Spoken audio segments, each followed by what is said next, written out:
Kulamusiza kwenye mnanga ali ku CBS banaye mulimu je mulimu mwoleso gwa CBS ogubumbujja mu lubiri atende ebintu binyi ebyokwolesa namwe abagala endaga muntu oba mwabamwe zaggwako dange yange kubanga endaga muntu yange yaggwako mwaka guli gwe yali ya 2024 kale nagwo omukolo ogwo bagukola n'olwekyo mugendeeko mu lubiri lwa Ssaabasajja wane Mengo mujje mulabeko ku bintu abantu bibakoze oyinza okubaako naawe ekikulakulanya kyosobola okuvaayo nakyo n'okusanyukamu n'okulabako ku bakozi ba CBS be mubadde muwagira okumala emyaka 29.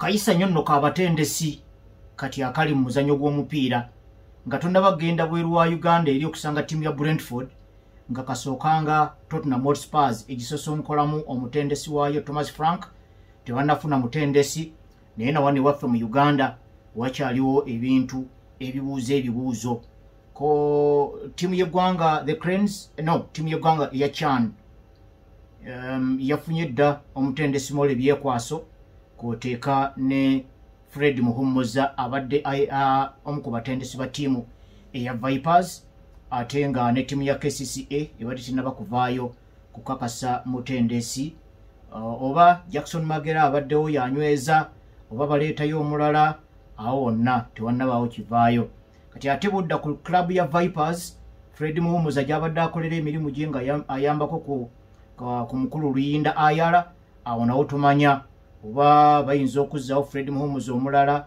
oba banaaleetayo omutendesi nga yanaatambulirako ensonga ng'ayambibwako mukulu Luyinda Ayala awo wonna tulinze naye nga mu kaseera ke kamu nga Mole Byekwaso yakalangirirwa ku ttiimu yaffe y'eggwanga eya CHAN nga agenda kuyambibwako mukulu Fred Muhumuza ate ekiwandiiko ne kifuluma mu butongole nti nno mu Sports Club Villa agobeddwa kati awo wonna owulira tutambulira ku batendesi bulijjo akatale kabadde kasinga kwetooloolera nnyo ku basambi naye kaakati kaako k'abatendesi ebifo biri awo byereere Iwaswabosa ogenda okulira ku mawulire agavaako ekitala ng'alabika yandifuna omulimu ebweru wa Uganda ng'omutendesi obikulako ogenda okumagamaga nga abatendesi abali qualified nga David Obua nga Jackson Mayanja nga Moses Basena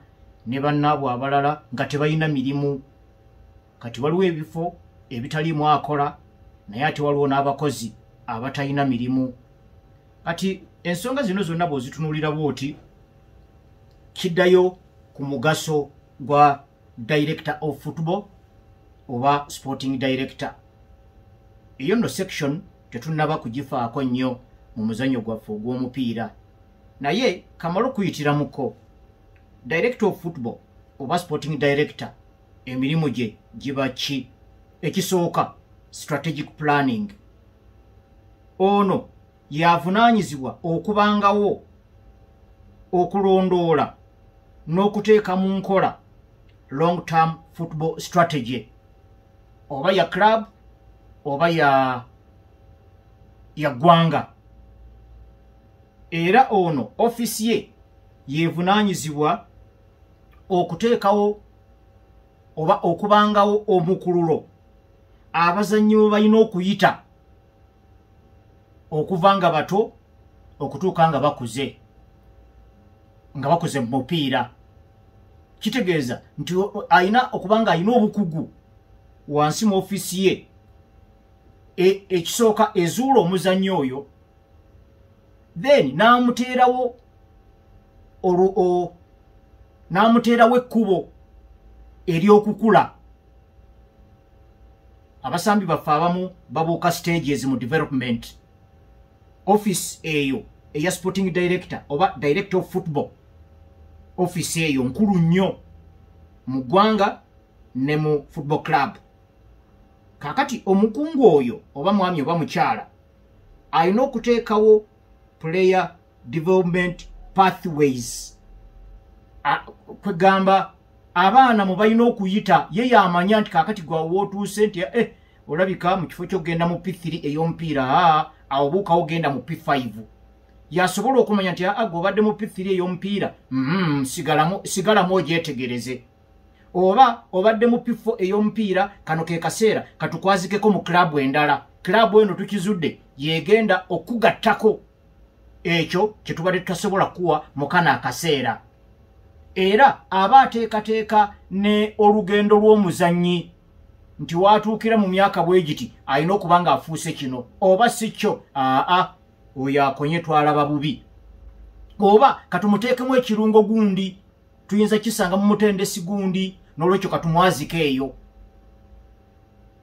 eyo office ya sporting director oba director of football era mu nyinga eno yemu ya strategic planning mwayina n'okukolera talent identification ayina okuba nga ayina eriisa ejjogi nga n'abo abamuyambako mu ofisi ye baba asindise mu field ng'abaga bannange mugende oba mugende West Nile oba mugende Hoima oba mugende Jinja twagalayo abasambi abeeyisa bwe bati nga ba myaka mukaaga mugende mubatuyigire nga balina n'akapiira kangi kakati eyo mukweze ennyingo strategic planning eya sporting director oba director of football ennyingo ey'okubiri player recruitment omukungu ono ofisi ye yeteeka mu nkola n'okukwanaganya emirimu eja transfers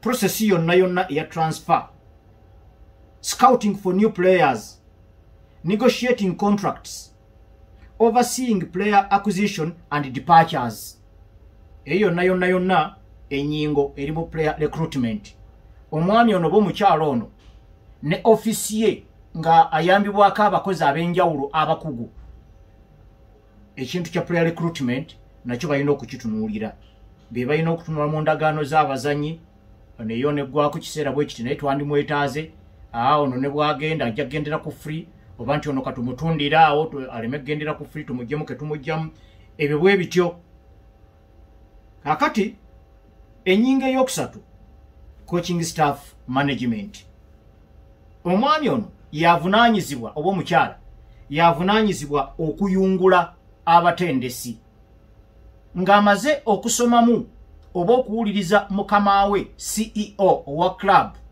oba ow'omupiira mu ggwanga kubanga yalina okumusaba ebyokukola CEO alina emirimu mingi nnyo gy'alina okulira football club ng'emirala sina gya mupiira singa club esalawo gamba nti nno katugulawo TV station ekyo si kya mupiira naye nga CEO eyo abavunaanyizibwa ateekayo obuteesi bayambi kati bw'atuuka ku binimu gyonna egy'enjawulo club gyeyagala okukola bw'atuuka ku biri technical ng'ayungula sporting director oba director of football ng'amuyitiramu ng'owaayi board yeno ekigiteekesezaawo kuteekawo e football club naye ng'ebigendererwa bya football club eno bya kuyambako bavubuka kubafunira mirimu ekyokubiri okubayambako bawugula okuva mu ebyo ebyandibadde bibasuula mu ntata kugeza okugenda mu by'obubbi ogenda mu by'okukozesa ebiragalalagala ebitakkirizibwa ebimu bibaviiramu n'okutabika emitwe naki n'olwekyo ogwo gwe mulamwa ogwatandisa football club eno era eyagala okuba omupiira oguli very attractive ku maaso gusobola okusikiriza abavubuka abo beegatte ku club eno mu kusamba beegatte ku club eno ne mu kuwagira kati ye CEO bw'amala okusoma ekiwandiiko ekyo n'akisomera sporting director kati awo sporting director watandikira omulimu ogunoonya omutendesi agenda okuggyayo bino bye bagamba naddala playing style simanyi mwagala kawoowo simanyi mwagala mupiira guli attractive simanyi biki ebyo byonna era eyo ennyingo sporting director oba director of football alina ogituukiriza okuzuula okufeffetta n'okuyungula coaching staff head coach amuddirira n'abalala bonna sporting director yavunaanyizibwa kino kiba kitegeeza sporting director mu setup y'omupiira ye munene ku mutendesi sporting director omulimu gwe omulala kwe ku designinga identity ya club era ennyingo eno erimu okutaputa, to interpret oba to define, era n'okubangawo ensamba eya club oba giwandiise playing identity eya club. Office y'omukulu ono sporting director yeyina okudesigninga ennyingo eyo. Era ennyingo endala singa wabeerawo ebibuuzo ebyebuuzibwa ku nsamba ne results nga tonnaba kutuuka ku basambi n'abatendesi, sporting director yasooka okubeera mu kattu, kubanga egimu ku mirimu gye kwe kutuukiriza ebigendererwa byabyo ebyabangisawo e football club ng'ayita mu kisaawe. Era ekisaawe kino yensonga lwaki alina okudesigninga ensamba, playing philosophy oba style ne identity ya club. Era yalina okuyungula omutendesi anajjayo ensamba eyo ye gyadesigninze, kubanga eri baamugamba aba board nti baagala omupiira guli attractive. Kakati buli ebyomukisaawe tebirabise bulungi nnyo, sporting director oba director of football gwe basooka okuyita ne bamuteeka mu kattu, kubanga ye baamubuulirirawo alina okugjayo ekifaananyi ekyaki club kyeyeetaaga, era aba alina okwennyonnyolako nti bannaffe ebintu bibadde tebinnaba kugguka, naye bwe tukwata peesa lino ne peesa lino ne peesa lino bijja kugguka okutuuka ku percentage bweti mu kiseera bwe kiti. Kati olwo bali ne balyoka basobola ne baga nti ekiseera tuwadde kiwanvu, alabika tajja bisobola atugireyo omulala. Oba si kyo nti kakati gwosazeewo otya nti kati kyensazeewo n'omutendesi watutuusiza tewamala naye tasobola kutwongerayo, katufuneyo omutendesi omulala nga bamubuuza yaliwa nti yegundi. Gwe mulimu ogwo sporting director gw'alina okukola. Egyo gy'emirimu egyo. Kati olaba nti nno omupiira gwaffe mu Uganda gusubwa nnyo abantu abo bwe bati abalina obukugu, kubanga alina okubanga obukugu obwo abuyina. Mbadde nsomako ku mupiira mu Asia, manyi mu Asia kati omupiira gukola speed ya kizungirizi. Okukula kw'omupiira tekitandikira nakoma ku kuba nti oli awanguddeyo ekikopo kya World Cup oba tawanguddeyo oba ajjeyo omusambi n'awangula balondo oba nedda. Waliwo obubonero bungi obulaga nti waliwo okukula kw'omupiira mu nnyingo ez'enjawulo. Kakati sporting director ekifo ekyo tebalonda bulonzi ng'era bw'owulidde ebimu ku bintu ebimwetaagisa. Tebalonda kusinziira kuba nti nno oyo kyaliwo muludde naye oba nti kiki alina okuba nga alina obukugu. Awo kyenvudde njagala okuyingirako mu mupiira engeri gye gubumbujjamu mu Asia simazinga oyo. Ennaku ezo wabaddeyo omusomo gw'aba sporting directors. Wano simanyi oba mu Sekafa region emisomo gino bwe giti gibeera luddawa n'enteekateeka ya CAF gyetegekamu emisomo gino. Naye mbadde nsomako ekisooka nsomye ku bintu bingi naye ebirala ndowooza biyinza okuba bowa. Nze ntera kusoma ku mupiira ne nsoma ku bintu oyinza okunsanga awo n'olowooza kwegamba nga tulaba nnyo kyamakulu kirimu, naddala bw'obanga omupiira gwe oyagala kusoma ku results, oyagala kusoma ku fixture awo, naye nze ngezaako ne mbikulako ko diipa. Kati waliwo ebintu bye nsomyeko ne mpulira nga binkutta omubabiro. Federation y'eggwanga erya Korea bakwataganye mu mukago ne Association of Sporting Directors. Kakati ulira offices eziri mu mupiira balina ne association namba ba sporting directors. Wano mu Uganda tulina coaches association, naye olwawo okusonga ku mirimu gyabwe ku ground bayinza okuba gye bali eyo bagikola, naye ku ground weesanga abatendesi balina ebyokukolako oba ebibakolebwako mu mupiira bingi, naye ne watabaawo nnyo kiri awo.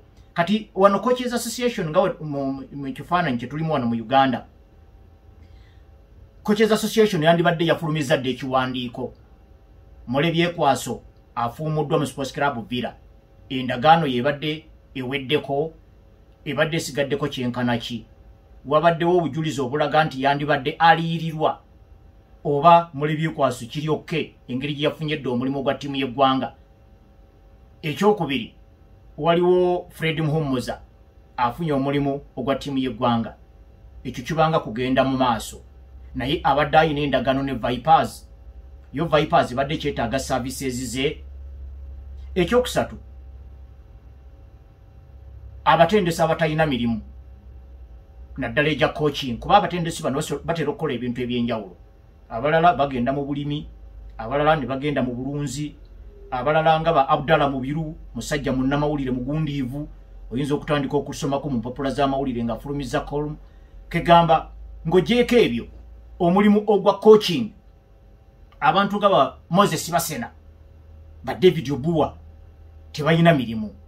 Coaches Association mu Uganda yandibadde eteekawo enkola egamba nti bannaffe buli atalina mulimu omuzannyo gw'omupiira gukwetaaga knowledge yo gugyetaaga oyinza okuba tolina mulimu wankalakkalira naye ekyo kyowasoma kyobadde omanyiiko kiina we kisobola okujja mu bwetaavu bw'omuzannyo gw'omupiira mu ggwanga era ebimu ku bisabibwa Federation President ng'agenda okwesimbawo oba okulangirirwa kuba ku kisanja ekiddako mwagala kumusaba abatendesi bana abatalina mirimu omupiira guyinza kuba employinga gutya guyinza kuba engejinga gutya okkenenulamu ogwo omupiira gwe baasoma abamu n'ogusamba baagusamba abalala n'okutendekako baatendekako mu kifo ky'okgenda eri mu mwanyi muntu n'asiiba eyo ne zikoosi zaasomye empitirivu n'ebbanga lyamaze ku touchline n'akaliro akamanyi bulungi akali ku touchline n'agenda akatwala ejjimbo eyo mu mwanyi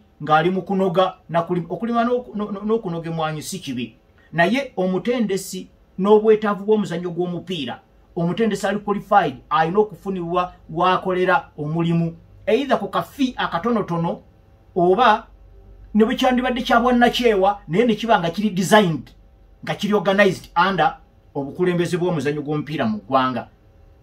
So kakati bo bano bannaffe balina ne association namba eya ba sporting directors era nga Federation ye Korea yakwataganye ne Association of Sporting Directors okusobola okubangawo n'okutandika n'okuddukanya mu ngeri y'ekikugu technical director program kati ne South Korea batandika kitandike naye nga enteekateeka eno yonna ewagiddwa olw'emisomo egy'enjawulo courses ezategekeddwa wansi wa FIFA Football Executive Programs oba zino ze ziriwa siziwulirangako nga zizeeko ne mu Sekafa region oba oliawo tetuzeetaaga kaakati mu programs zino ze bayita FIFA Football Executive mwe muva training ez'enjawulo ez'aba technical directors era nga muzimu ku koosi ze basoma ba technical directors mubeeramu gye bayita sponsorship planning muwulira ensimbi bwe zitwekuyempi eno mugundi mu ensimbi eziri mu mupiira n'owulira nti kaakati prize money akasente kenkana wano n'owulira nti kaakati bali ate babadde babagala obasasula ate babawaddeko katundu n'owulira waliwo sponsorship planning ekyo nakyo kyagalamu obukugu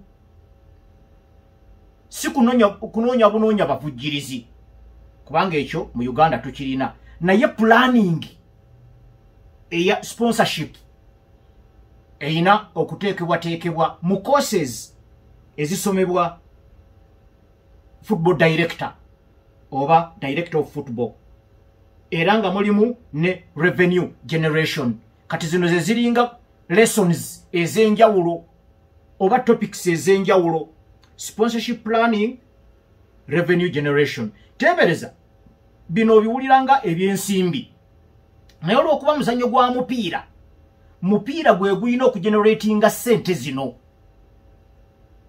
kaakati bakiteeka mu koosi ya technical director afune obuvunaanyizibwa omupiira gw'oteekateeka gw'otendeka gw'osamba gutundika okusobola okuvaamu ensimbi yensonga lwaki basomamu lesson eya revenue generation ne sponsorship planning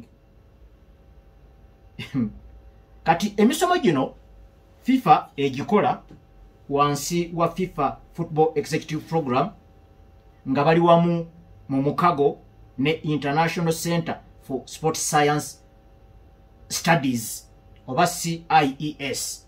Ebiseera ebisinga ntera nnyo okujja wano n'enkolayo wabeerayo ebikwata omubabiro byempulira banna CBS bye beetaaga. Musambiki asinza okuba omupiira omungi, Musambiki asinga obugagga, Musambiki ebyo bannayuganda ne bannamupiira baagala nnyo biwulira. Naye biriko okunoonyereza okw'enjawulo okukolebwa ekitongole kino ekya International Center for Sports Science Studies. Be bafulumya gundi ezo bya kikugu. Kakati bano be bakwatagana ne football ne FIFA Football Executive Program ne bateekateeka emisomo egy'enjawulo mu mawanga agabaga byagadde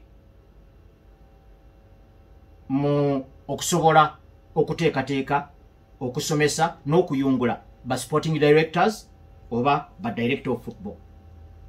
Ngenzo okukizuula nga n'omu Nigeria Mike Menaro ye sporting director wa Saudi Pro League. Mike Menaro tumujjukira y'omu ku baaviirako enkyukakyuka ez'omuzinzi ez'omuggundu mu ttiimu ya Chelsea.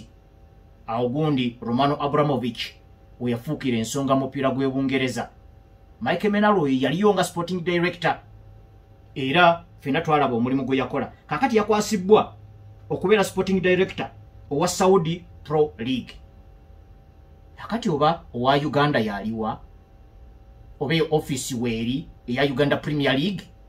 Kubanga bino byentera okujja ne neebuuza wano konze lwaki email gyenfuna okuvaako mu Uganda Premier League Secretariat, lwaki buli email gyenfuna nga season eweddeko results ezisinga okubeera ezettanirwa ennyo oba ezisinga okubeera ennyingi 0-0 M0 M1 lwaki? Era ne margin eya goal emu mu matches yesinga obungi. Oli kasita awangula 1-0 nga yannyuka, ono kasita ye awangula 2-1 era ogenda okulira margin ya goal emu. Kati ebintu ebyo tusobola byebuuza nga abaagala omupiira ogulimu goal ennyingi, naye biri technical. Kati ofisi ya technical director yina okubita puta obulungi netunyonyola kuki kwe bivudde era netulaga tugenda kubivuunuka tutyanga omupiira. Naye bibadde bibeerawo mu kiseera kati myaka gisukka ne mu 10 nga result yesinga n'obungi mu mupiira gwaffe. Singa enteekateeka y'omupiira mu ggwanga eri nti ebimu ku bintu bye twagala okusongako olunwe bisikirize abawagizi okudda mu bisaawe, twagala kwongera ku bungi bwa goolo. Kubanga waliwo ebirina okukolebwa okusikiriza abawagizi. Naye gwe olowooza omupiira ogugwa 0-0 n'ogweno ne gugwa 0-0 ne match eddako 0-0 endala 1-0 endala 1-1 endala 0-0, ezo tuyinza ennyinga eyo tuyinza gyesigamako tutya nti ejja kutuyamba okukumaakuma n'okuleeta abawagizi mu bisaawe. Awo sporting director wayingirirawo. Korea, Saudi Arabia bamuyina nga wa league namba nga wano botulaba nga tulina Premier League. Kati mu ggwanga ekitegeeza muyina okubeeramu sporting director owa league, muyina okubeeramu sporting director owa federation, na buli club erina okubeera sporting director. Ng'era bwe nnyonnyoddemu ku mirimu gyabwe gye balina okukola. Naye nno yo Saudi Arabia waliwo ekitongole na kya gavumenti Public Investment Fund. Kino kye kivujjirira emisomo gino era nga bayambibwako Mike Menaro be bavaayo ne programs ez'enjawulo. Kati waliwo etteeka erigenda okutandika season ejja. Buli club esamba mu kibinja ky'ababinywera erina okubeeramu n'abazannyi 10 nga tebannaweza myaka 21. Era league kati okutandika okuba bagenda kukendeeza ku myaka. Luli badde bakkiriza omusambi okuba mu kibinja ky'ababinywera ng'alina emyaka kuva ku 18 kudda waggulu. Kati basizza wansi balina okukuba okuva ku myaka 16. Naye nga kino kivudde kukuba nti nno wabaddewo grassroots football ne youth football ebibadde bigenda maaso mu ggwanga eryo, ng'eriyo abaana abazze nga tujja kubateekaawo kubalinza. Yensonga lwaki emyaka bagisizza. Bannaffe abalala ebintu bino babikola, naye tubadde tutambulira ku katale k'abatendesi akalabika nti nno kasava bulungi naddala wano mu Uganda. Naye sporting director n'emirimu gy'akola oba director of football bw'aba taliiwo mu mupiira gwaffe ani akola omulimu ogwo obukugu obwabuyina bw'aba taliiwo tuyina enteekateeka emuteekawo ebibuuzo n'ebyo bijja kwetaaga answers bwe tutaawo eyo answers gw'omupiira gwe nnyini gwe gujja okutwebuuliza ate gweddemu ate gw'omupiira gweddamu bubi nnyo gweddamu na results kweveera oba results kubeera mbi oba results kutabeera reliable ate ekyo nga kitukosa naye ate nga gwo gwatubuuza dde ebibuuzo nga answers tetuziwaayo Premier League ey'Obungereza akati anti baveterani abaliyo ye Pep Guardiola ne Mikel Arteta era bano oyinza okubalabanga abakyasinze okuwangaala naddala mu bikopo ku ezo ttiimu ezitambulirako ebikopo kubanga wandibadde oyingizaawo David Moyes naye David Moyes awangaddewo obuwangaazi naye ekyokuvuganya ku bikopo si kyaliko tawangulangako naddala ekya league naye ate era tataddewo na mbeera evuganya kati osobola okugeraageranya ne ttiimu nga Newcastle n'ogamba nti eyo sajja babadde bakonkonakonkona wadde tebazzeekoko oba mu top 2 ne bagira naye era okuvuganya kwabwe okuwulira era bwe babadde nga bano abanene abatambulirako ebikopo nga babasanzesanze nebbalibbali mu cup tournaments babadde babatuntuza so ekintu ekyo David Moyes takituukangako naye nga aluddewo ng'akola naye kaakati abaliwo kuba abo abavuganya ku bikopo Guardiola yasinga ne kuddako Mikel Arteta n'abalala bonna Enzo Maresca sajja watu agenda mu sizoni yakubiri gundi Ruben Amorim etannaweza na sizoni namba yasanga kibajjo Arne Slot naye ayingira sizoni ye yakubiri ani omulala awo bapya n'olwekyo awo ngezaako okusima omusingi kwe tugenda okulabira Premier League nga fixture yafulumye twabadde bakujoogerako jjo naye twakyaziza omukulu Moses Matovu ne tutafuna kaagaanyaako kaakati tetujja kuyingira mu fixture kutwaliza direct twagala okumala okugjawo obumulumulu buno kuba ndooza fixture yimuteekwa okuba nga mwagirabye bwe tunaagitandikako debate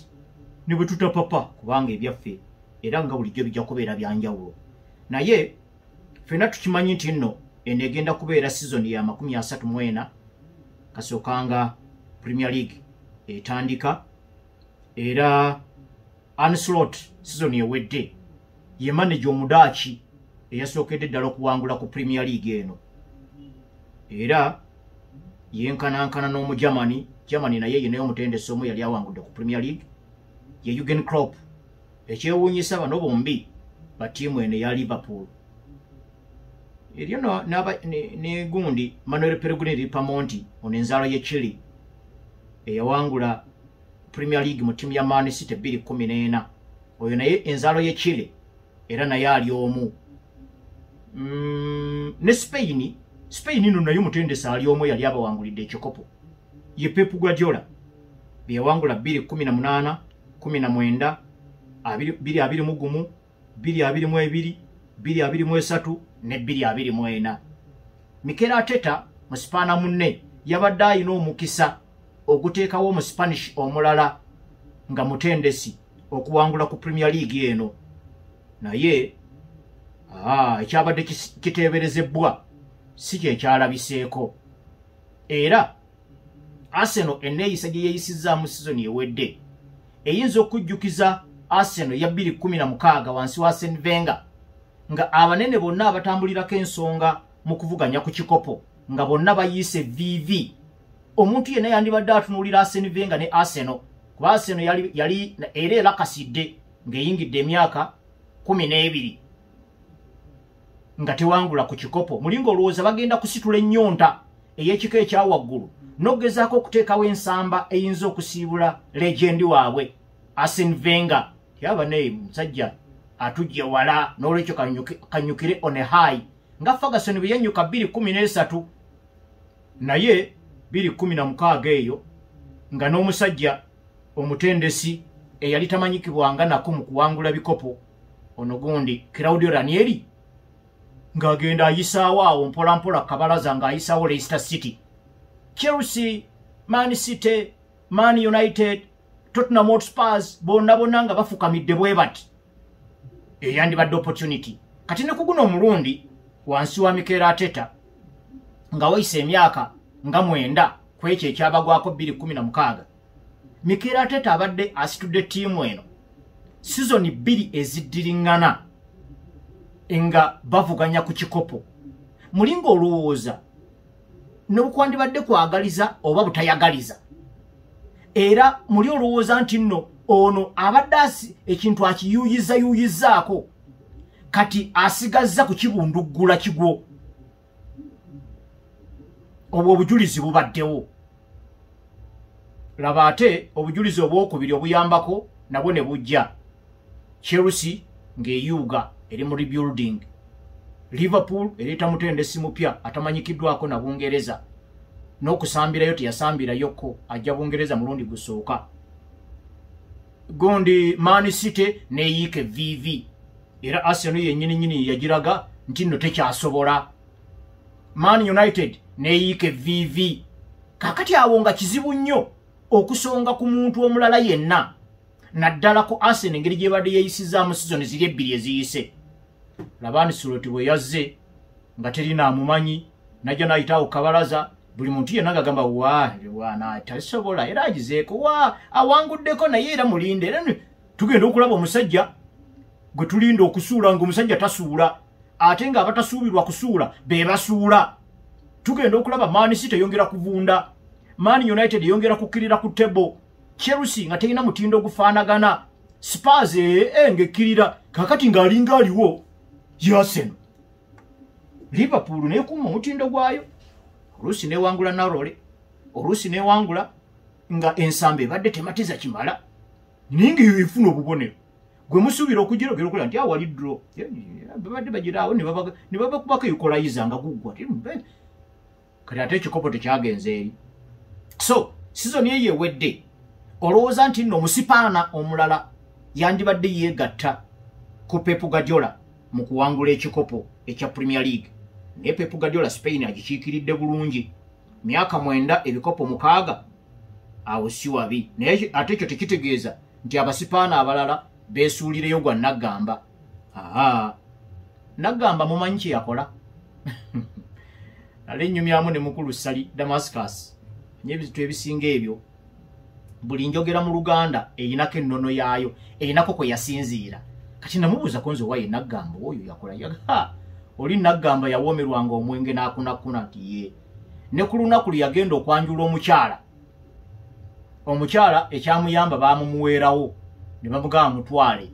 Naye mu kumutwala kuba yawoomerwa omwenge n'akunakuna, baali ku akagaali n'asooka n'akapaakinga wali nga n'omugole amutadde kuli. N'asooka agendako wali waawulidde akabisi. Agenda okunywa omwenge okudda nga yenna agangayidde ng'eggaali bagisimbudde dda n'omukyala nga taliiwo. Okuli Sali Damascus omusanga muno yeefukula mu bitabo ebyo by'abaasoma, kaakati nze mujjako bikenenula ebiwedde. So kibadde kitambulira ku gundi ko butasuulayo gwa Naggamba enzaale ze Spain newankubadde nga Pep Guardiola abakiikiriddewo. N'Omufalansa nno omutendesi era naye ali omu, gundi oyo Arsene Wenger yeke yali awangudde ku Premier League y'Ebungereza nga coach. Yawangula 2-4, yali awangudde 9, yawangula 2-4 gwe gwasembayo. Naye nga yawangula ne 2-2 n'awangula ne 1998. Omuportugal naye ali omu. Omuportugal ali omu ye Jose Mourinho. Bikopo bye byonna ebisatu abiwangulidde mu Chelsea, 2-5, 2-6 ne 2-15. Abaportugal season eyo ewedde tebalabise bubi okujjako era Ruben Amorim. Actually Ruben Amorim yaswazizza nnyo abatendesi Abaportugal abakolera mu ggwanga lya Bungereza, kubanga mu butuufu bw'olaba omupiira n'ono Espirito Santo gwe yafuukumuse mu ttiimu ya Nottingham Forest nga ne ku match day 5 kwe yasooka okutulagira nti Liverpool ekubika ku Anfield nga ne tiimu eno agenda ogikwatamu Nottingham Forest season eri ey'omunda ku lunaku olusembayo olwa league kwe yasalirawo oba edda mu kibinja kya wansi oba esigala. Omukulu ono n'agenda aginnyulula eyo n'agikubisa omupiira oguli efficient nga gufuna bufunyi bubonero. Baabano bagenze kukiika mu Europe yadde bakiise mu Europa Conference naye era bayiikamuko ku VV baali basobola okutwala ekifo ekyokusatu. Balina bwe baatuuka awo kubanga omupiira gwabwe engeri gye guli physical bakozesa nnyo omubiri. Tomero ono sindiko oli ono musike blouse ebyasa ne biddingana ebabano ba Anthony Elanga bagondi ba Callum Hudson-Odoi misinde ku misinde bambi baatuuka ne bakoowa kuba nabo si byuma naye nga mu butuufu Omuportugal Nuno Espirito Santo eyawangula Champions League mu 2-4 mu timu ya FC Porto nga goalkeeper ate nga timu yetendekebwa Jose Mourinho yalabise bulungi. Marco Silva yalabise bulungi mu timu ya Fulham wadde tomusuubidde kuvuganya ku kikopo kyonna naye omupiira gwe tegwalabise bubi. Vitor Pereira ono bamuwa omulimu nga 19 December mu timu ya Wolverhampton Wanderers. Timu yagisanga eri nga yonna yeegalise mukoka agiyitamu yiyo n'aginyulula n'esigala mu kibinja ky'ababinywera ate nga eri comfortable mu kifo. Nolwekyo oyo naye mu Portugal yalabise bulungi mu season ye yewedde. Abanene nno abatannaba kutendeka kuwangula ku Premier League kasookanga etandika mu 93 ye Bungereza ne Germany mwe temunnalabikako mu kuwangula nga ba coaches. Ono Omungereza kati gundi Eddie Howe talabise bubi nnyo mu tiimu ya Newcastle eyatendekebwako ne Rafa Benitez naye neewangula ekikopo oluvannyuma lw'emyaka 7. Naye obukopokopo abadde alabika bulungi naye bw'atuuka ku liiga manyi liiga ekubuuza ebibuuzo ebisinga ku cup tournament. Cup tournament eri straight and direct ate n'emipiira mitono egizannyibwa ate cup tournament tezannyibwa ewangulwa buwangulwa. You don't play, you just win. Bino ebyokusamba n'ogabako simanyi n'odde eno era ndowooza n'enjawulo mwagirabye wakati wa Crystal Palace ne Man City mu final za FA Cup. Gwe kasita osambako oli yanoonyaayo ka moment aka ng'akutokosa nga ggalawo finals bwe zityo bazikola. Ate Pep Guardiola wamputtu gundi yakimukola juzi Thomas Tuchel mu tiimu ya Chelsea. Chelsea omupiira gwonna yagulekera Man City mu final za Champions League.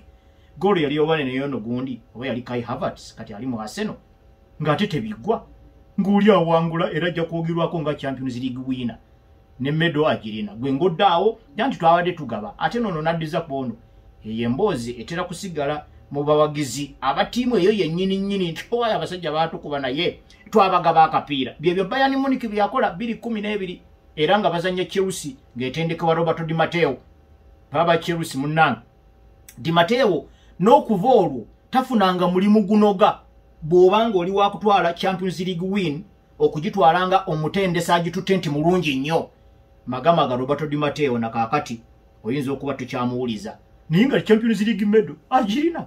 So akati Abangereza Eddie Howe wuuno tetumanyi kyafumba bw'anaasobola okusigaza squad ye nga bw'ebadde n'ayongeramuko mu bifo ebyenjawulo n'avaamu n'okumusudiya. Omanyi ate kaakati amawulire gajira ne gasudiya bw'oba owangula ekikopo olina okuwangula in a certain way.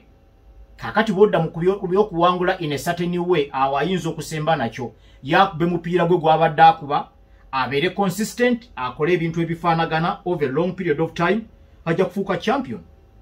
Naye bw'anaddamu ebyo amawulire ne gakuba nti akuba gwa kitiitiizi akyalina small team mentality gwe kuba mupiira gwo towangulanga ku kikopo. N'olwekyo Abangereza muyinawo okusoomoozebwa. Abalala abasoomoozebwa be Bajamani. Kaakati gundi yeeyongedde ku lukalala. Dan Falk yaleese ttiimu eya Leeds United naye oyinza obutasuubira Leeds United kuvuganyizaawo ku kikopo. Asanzewo gundi mu Germany munne Fabian Huzera. Fabian Huzera atendeka ttiimu eya Brighton and Hove.